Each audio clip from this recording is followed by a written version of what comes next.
किया था electric field. Now for the current lecture we will discuss about electric field intensity. Electric field के बारे में हमने पढ़ा था कि electric field is just an influence of a charge object या चार्ज बॉडी. तो कोई सा भी चार्ज बॉडी अपने अराउंड एक इन्फ्लुएंस क्रिएट करता है. जैसे कि ग्रेविटेशन, आपने ग्रेविटेशन में पढ़ा था कि एक मैसिव ऑब्जेक्ट अपने अराउंड एक इन्फ्लुएंस क्रिएट करता है और उसी इन्फ्लुएंस की वजह से एक ऑब्जेक्ट दूसरे ऑब्जेक्ट को अट्रैक्ट करता है. In the same way charge भी अपने अराउंड इन्फ्लुएंस क्रिएट करता है, उसी को इलेक्ट्रिक फील्ड बोलते हैं. तो इलेक्ट्रिक फील्ड का स्ट्रेंथ जानने के लिए हम इलेक्ट्रिक फील्ड इंटेंसिटी के बारे में पढ़ेंगे कि वो उस चार्ज का जो इन्फ्लुएंस है वो किस एक्सटेंट तक है. इसे चार्ज ऑब्जेक्ट का इलेक्ट्रिक फील्ड बन रहा है तो वो किस एक्सटेंट तक उसका स्ट्रेंथ कितना होगा उसके बारे में हम जानेंगे इलेक्ट्रिक फील्ड इंटेंसिटी. तो जैसा कि हमें पता है कि कोई सा भी चार्ज ऑब्जेक्ट, सपोज एक चार्ज क्यू है, ये अपने अराउंड इलेक्ट्रिक इन्फ्लुएंस क्रिएट करेगा. तो इस इलेक्ट्रिक इन्फ्लुएंस की वजह से इलेक्ट्रिक फील्ड आएगा. तो इलेक्ट्रिक फील्ड का जो स्ट्रेंथ होगा वो जानने के लिए हमें इलेक्ट्रिक फील्ड इंटेंसिटी बताना पड़ेगा. तो इसका इलेक्ट्रिकल इन्फ्लुएंस जानने के लिए यहाँ पे मैं टेस्ट चार्ज रखूंगा. This is the test charge. तो इस टेस्ट चार्ज पे जितना फोर्स लगेगा, जितना ज़्यादा फोर्स लगेगा जो डिस्चार्ज कैपिटल क्यू, तो उससे हमें पता चलेगा कि कैपिटल क्यू का इलेक्ट्रिक फील्ड स्ट्रेंथ या इलेक्ट्रिक फील्ड इंटेंसिटी कितना स्ट्रॉन्ग. तो as per the Coulomb's law of electrostatic force, we know that F is equal to K Q1 Q2 upon R square. Where Q1 and Q2 are the magnitude of charges and the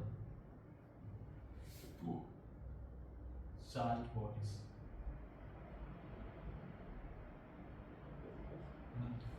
और R is the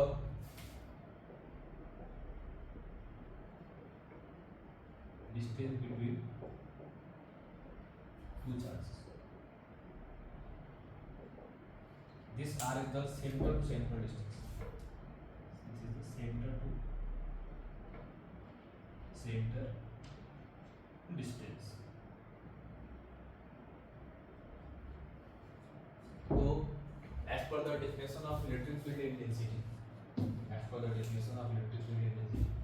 electric field intensity is defined as electric field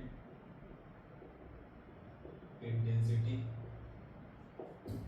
is defined as force experienced by a unit charge under the influence of another charge. तो capital Q is the influencer and small q is to be influenced. तो capital Q small q को influence कर. अगर capital Q का जो influence होगा बहुत strong होगा तो इलेक्ट्रिक फील्ड इंटेंसिटी स्ट्रांग होगा. तो नाउ मैथमेटिकल इंटरप्रिटेशन देखेंगे इसका. हमें पता है कि F is equal to K Q1 Q2 upon R square है. अगर मैं Q2 को 1 रख दूं, मतलब 1 यूनिट, तो यही वाला फोर्स इलेक्ट्रिक फील्ड इंटेंसिटी बन जा रहा है due to this charge capital Q. Suppose this is Q1 and this is Q2. तो electric field intensity due to ये point charges at a distance r, it is K Q1 upon R square, where r is the distance from the charge. ये तो general form है. This is the general form. Vector form में देखेंगे तो E vector is equal to K Q1 R vector upon mod of R. अब assignment of electric field is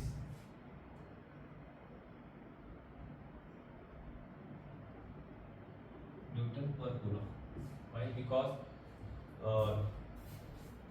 force upon Q2 is K Q1 upon R square, and this is electric field. तो force का SI unit Newton और charge का SI unit coulomb. तो SI unit of electric field is Newton per coulomb and electric field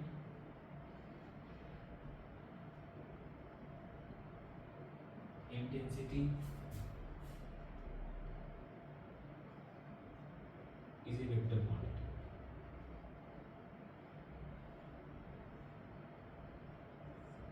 है ना? क्योंकि electric field का formula derive करने के लिए मैंने फोर्स है कि अभी know that force is a vector quantity, that's why electric field is also a vector quantity. अब इलेक्ट्रिक फील्ड का जो डायरेक्शन होगा वो along the position vector, along the line joining the position vector of the two charges. So electric field vector is parallel to the position vector of the line joining the two charges. Now we will go for the electric field due to various bonds. Electric field intensity due to various bodies.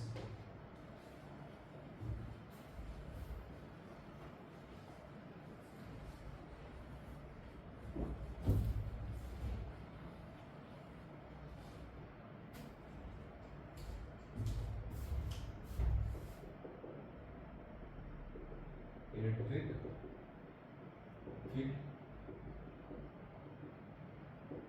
due to various types of bodies.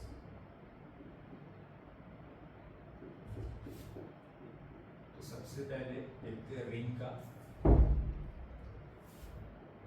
Point mass का point charge की वजह से अभी derive किया.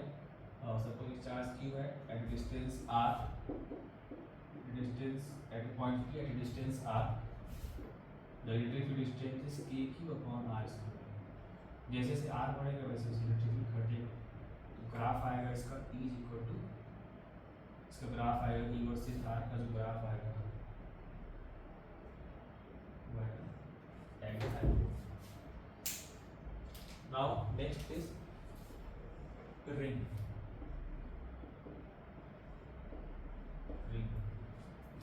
Ring की वजह से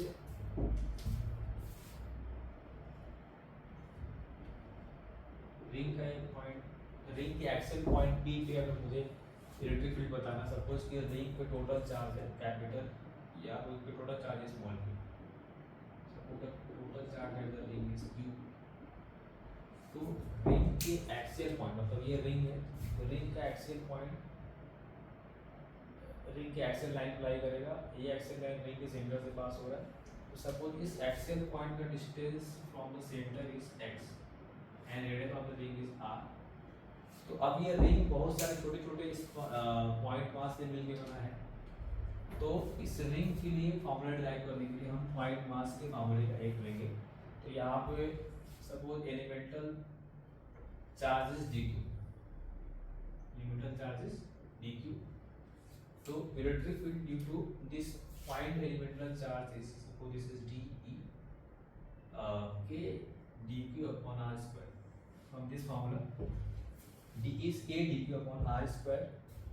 अब यहाँ पे अगर इस वाले upper, this is the upper extreme and this is the lower extreme. तो ऐसे यहाँ पे अगर एक पॉजिटिव चार्ज है तो पॉजिटिव चार्ज से इलेक्ट्रिक फील्ड निकलते हैं, पॉजिटिव चार्ज से इलेक्ट्रिक फील्ड निकलता है. सपोज ये एंगल थीटा है और ये थीटा. तो यहाँ पे दो कंपोनेंट आएंगे, दो components E cos theta, E cos theta, E sin theta और E sin थीटा. मतलब रिंग के पेरिफेरी पे जितने पॉइंट चार्ज है उनकी वजह से कॉस कॉस वाला कंपोनेंट ही सिर्फ इलेक्ट्रिक फील्ड में कंट्रीब्यूट करेगा, साइन वाला कंपोनेंट कैंसिल आउट हो जा रहा है। तो यहाँ पे नेट इलेक्ट्रिक फील्ड आएगा, नेट इलेक्ट्रिक फील्ड आएगा EM is equal to DE cos theta. DE is K dq upon r square है cos थीटा। EM इज, अब इसको इंटीग्रेट करेंगे 0 से लेके q तक। यहाँ पे वेरिएबल इज q बिकॉज इस एक्सियल पॉइंट का हर एक पेरिफेरल पॉइंट से जो एंगल आएगा वो हमेशा थीटा आएगा। cos theta is constant, k is also constant and this r, this distance distance of the peripheral point from the point P is also constant। तो k cos theta upon r square constant हो जाएगा, ये बाहर आ जाएगा limit के। तो ये dq को इंटीग्रेट करेंगे जैसे 0 से q, तो k cos theta upon r square, this is q। cos theta from the diagram is x upon r, it is x upon r square plus x square। यहाँ इसको रिप्लेस करेंगे तो EN आ जाएगा k q x upon r square plus x square raised to 3/2।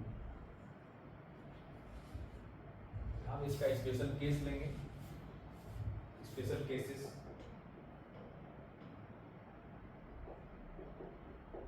EN at the center of ring, at the center of the ring x is 0, axial distance is 0, at the center of ring EN is 0, at the center of ring EN is 0।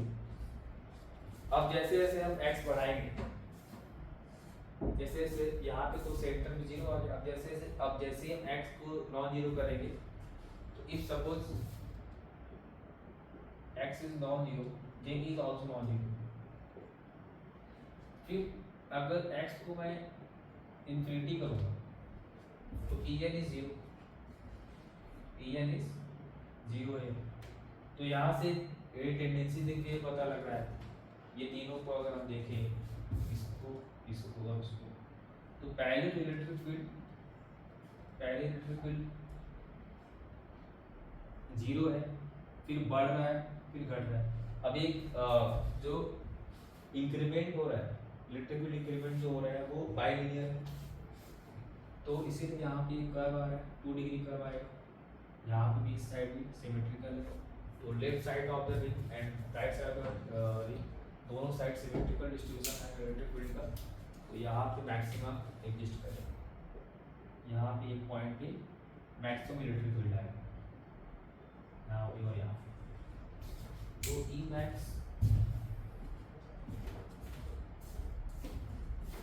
max जानने के लिए हमें पता है कि at the extreme point, at the maximum या at the critical points the derivative of function is 0। तो for E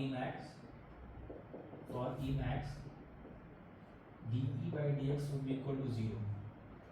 तो इसको हम अगर कैलकुलेट करेंगे तो x आ जाएगा प्लस माइनस r/2। अब ये मैक्सिमा है, दिस इज द मैक्सिमा। तो E max करने के लिए यहाँ पे E max is k q r/√2 whole square plus r square raise to 3/2 करेंगे तो ये आएगा 2/3√3 kq upon r square.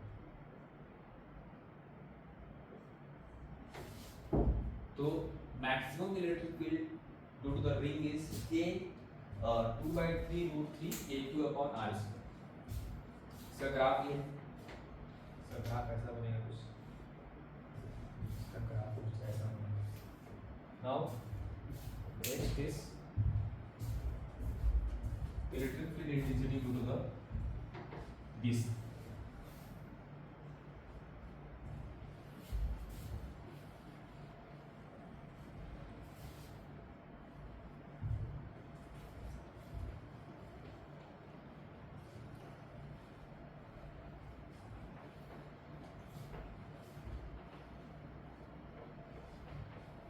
Electric field intensity due to DC।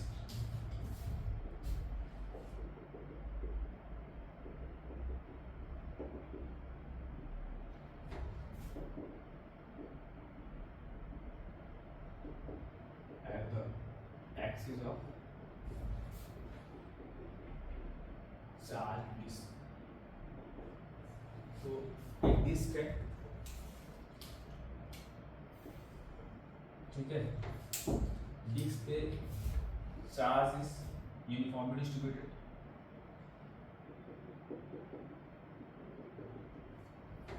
तो सपोज अब ये डिस्क बहुत सारे, जैसे हमने रिंग का फॉर्मूला डिराइव करने के लिए पॉइंट मास के पॉइंट चार्ज के फॉर्मूले का मैंने हेल्प लिया, वैसे ही ये डिस्क के फॉर्मूले डिराइव करने के लिए, क्योंकि ये डिस्क बहुत सारे छोटे छोटे रिंग से मिलकर बना है, तो डिस्क का फॉर्मूला डिराइव करने के लिए हम रिंग का हेल्प लेंगे। Suppose this is the elemental ring, और इस एलिमेंटल रिंग पे जो चार्ज है वो डी है।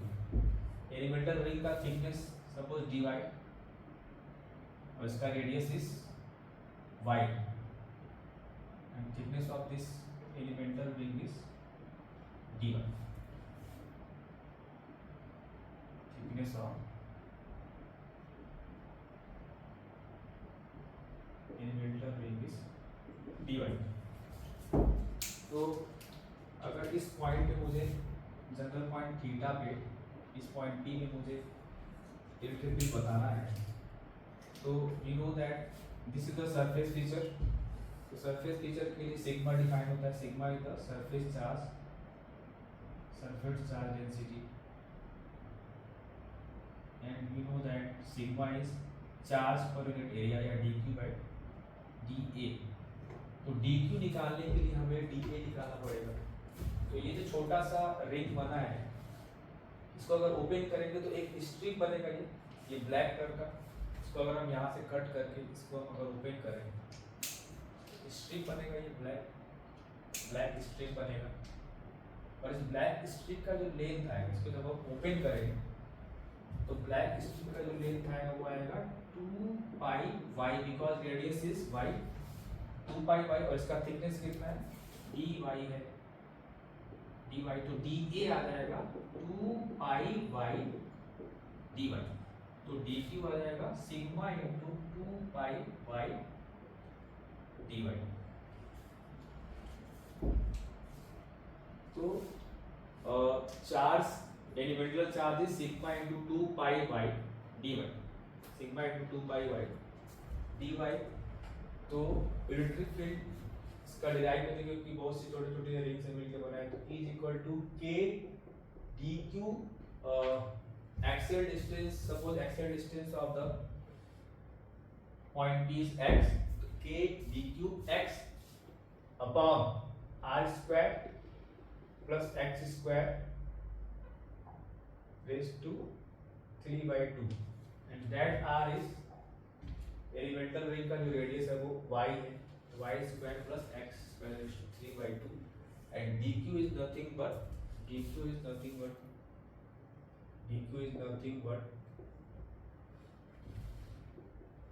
लिमिट y का जो डिस्टेंस होगा 0 से लेके r तक वैरी करेगा, तो upper limit is r and lower limit is 0। तो k sigma into 2 pi y dy x अपॉन y square plus x square raise to 3 by 2, 0 से लेके r। तो k sigma, k is constant, sigma is constant, 2 pi is constant, तो k sigma into 2 pi आ जाएगा sigma upon 2 epsilon not. बाकी सब variable है, तो y x dy upon y square plus x square raise to 3 by 2 आ जाएगा। इसको 0 से लेके r तक कर लेंगे। नाउ y और x में relation, suppose this angle is theta, तो y by x is tan theta, तो dy by d theta is, अब हमें रिप्लेस करना पड़ेगा dy, तभी इसको, क्योंकि यहाँ पे इंटीग्रेशन बाय सब्स्टिट्यूशन करना पड़ेगा, यहाँ पे इंटीग्रेशन बाय सब्स्टिट्यूशन करना पड़ेगा, क्योंकि यहाँ पे दो वेरिएबल आ रहे हैं, इंटीग्रेशन बाय सब्स्टिट्यूशन। तो dy by d theta is x sec square theta, तो dy is x sec square theta d theta, ठीक है। तो यहाँ पे इसको और हम सिंप्लीफाई करेंगे तो ये आएगा E इज इक्वल टू, यहाँ से E is equal to sigma upon 2 epsilon naught y इज x tan theta, y is x tan theta, x dy is x sec square theta d theta upon y square plus x square, तो ये आ जाएगा y square मतलब x square tan square theta यहाँ से plus x square 3/2 zero से लेके r e is equal to sigma upon 2 epsilon naught x x x x raise to x into x into x raised to 3 और x square to x raised to 3 sec square theta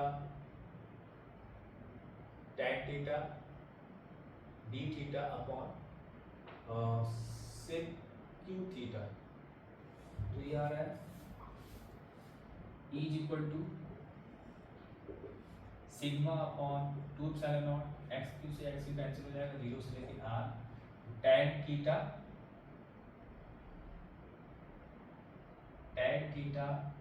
upon sec theta into d theta 0 से लेके r, तो ये आ जाएगा E sigma upon 2 epsilon naught tan theta sin theta upon cos theta, तो ये sin theta बन जाएगा 0 से लेके r, sin थीटा का integral cos theta, E is equal to sigma upon 2 epsilon naught cos theta sin theta का integral minus cos theta, तो cos theta minus 1, तो ये आएगा cos थीटा को अगर आप यहाँ से देखेंगे तो यहाँ पे cos थीटा आएगा,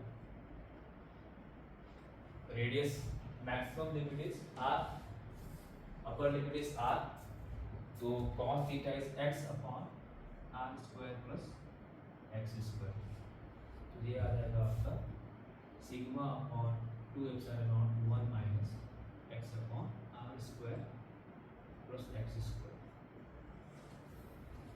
Electric field due to the disk is E is equal to sigma upon 2 epsilon naught into 1 minus x upon under root r square plus x square। इसका ग्राफ दे देंगे,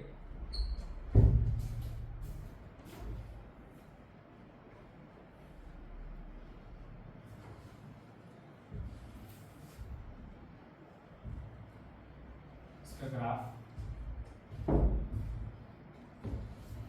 at the center of the disk the general formula is sigma upon 2 epsilon naught 1 minus x upon r square plus x square, at the center of this x is 0, तो at the center of this sigma upon 2 epsilon naught। अब जैसे जैसे x, अगर x को हम non zero करेंगे, अगर if x is non zero, if x is 0 then electric field is maximum। अब जैसे सब x को नॉन जीरो करेंगे तो वैसे वैसे पूरा का पूरा जो क्वांटिटी है वो घटेगा, तो घटेगा तो पहले मैक्सिमा फिर बाद में घटना शुरू होगा, और अगर x को मैं इन्फिनिटी रखूंगा तो भी x square will be much much greater than r square, तो 1 minus x upon x again 0 आ जाएगा, तो पहले सेंटर में भी 0 इलेक्ट्रिक फील्ड और इन्फिनिटी में भी 0, at the center at x is equal to 0 electric field is maximum, center पे electric field is maximum, sorry center पे electric field is maximum और infinity x